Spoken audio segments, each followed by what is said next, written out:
কড়াইয়ের মধ্যে তেল দিলাম। আমি একটু কম তেল দিয়ে রান্না করতে ভালোবাসি। 1.5 কিলো খাসি মাংস আছে, দেখতেই পাচ্ছেন কতটা কম তেল দিয়েছি। তেলটা একটু গরম হোক। তেলটা একটু গরম হয়েছে, আমি এর মধ্যে 1 চামচ চিনি দিয়ে দিলাম। চিনিটা একটু ব্রাউন কালারের যখন রং হয়ে আসবে, শ্যাওলা শ্যাওলা কালারের, তখন আমি কিছু পেঁয়াজ কেটে রেখেছি, কুচি পেঁয়াজগুলো দিয়ে দেব। রংটা চেঞ্জ হচ্ছে, চিনিটা গলে গেছে, তেলের রংটা ব্রাউন হয়ে এসেছে। এরপর আমি এর মধ্যে কুচনো পেঁয়াজগুলো দিয়ে দেব। আমি এখানে 100 গ্রামের মতো পেঁয়াজ নিয়েছি। খুব পাতলা ঝোল করব, খাসি মাংসটা কষা করব না। এই পেঁয়াজগুলো আমি একটু ভেজে নেব লাল করে।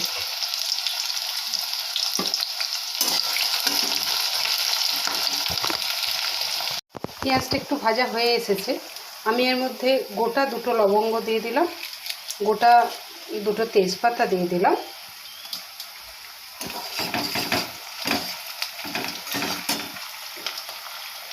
একটা টুকরো দারচিনি দিয়ে দিলাম,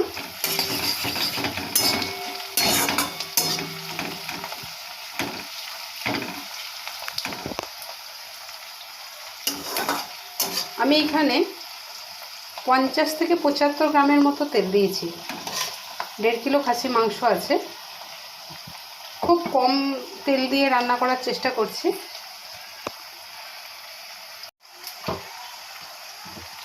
টমেটোগুলো আমি কেটে রেখেছি, বীজগুলো বার করে রেখেছি, টমেটোগুলো দিয়ে দিলাম।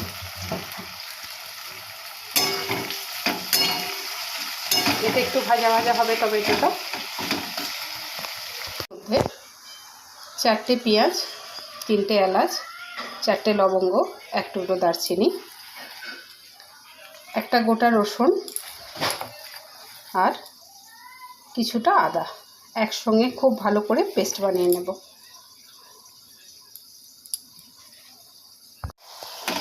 এটা ব্রাউন ব্রাউন করে ভাজা হয়ে গেছে, টমেটোটাও প্রায় গলে গেছে। এবারে আমি যেটা পেস্টটা বানালাম, দারচিনি, এলাচ, লবঙ্গ, আদা, পেঁয়াজ, রসুন, এর মধ্যে 4টে শুকনো লঙ্কা দিয়েছি, 2টো কাঁচা লঙ্কা দিয়েছি। একটু অল্প ঝাল না করলে ভালো লাগবে না খেতে, তাই অল্প একটু লঙ্কা দিয়ে দিলাম। মশলাটা যখন একটু কষা হয়ে গেছে, তখন আমি পুরো মাংসটা এর মধ্যে দিয়ে দিলাম। জায়গাটা একটু চেঞ্জ করে নিতে হবে, বড্ড ছোট হয়ে গেছে। ঠিক আছে, আমি এটার মধ্যে খুব কমিয়ে কমিয়ে আগে কষিয়ে নিই। মশলাটা একদম নরম হয়ে গেছে, কষা হয়ে গেছে। এরপর আমি মাংসটা দিয়ে দিলাম। মাংসটা আমার কষা হয়ে গেছে। নুন, হলুদ, জিরে আর ধনে গুঁড়ো সব দিয়ে দিয়েছি পরিমাণ মতো।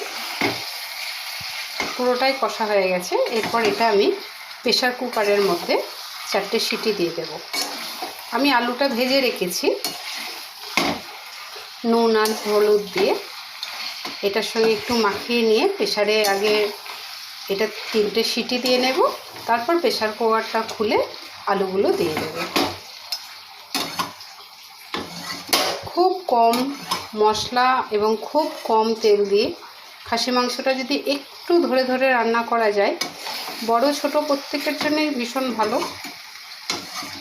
এবং এর একটা সুন্দর টেস্টও হয়। সবসময় রিচ খেতে তো ভালো লাগে না। এটা আমার কষা হয়ে গেছে, এবার এটা আমি প্রেশার কুকারের মধ্যে ট্রান্সফার করে দেবো এবং এটার মধ্যে আমি ছোট বাটির 3 বাটি জল দেব।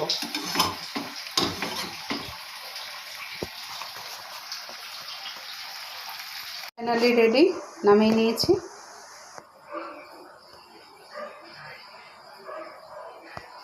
একদম খাসি মাংস ঝোল আলু টোটালি রেডি হয়ে গেছে। কড়াইয়ের মধ্যে ঢেলে নিয়েছি, এবার ডিস্ট্রিবিউশনের পালা।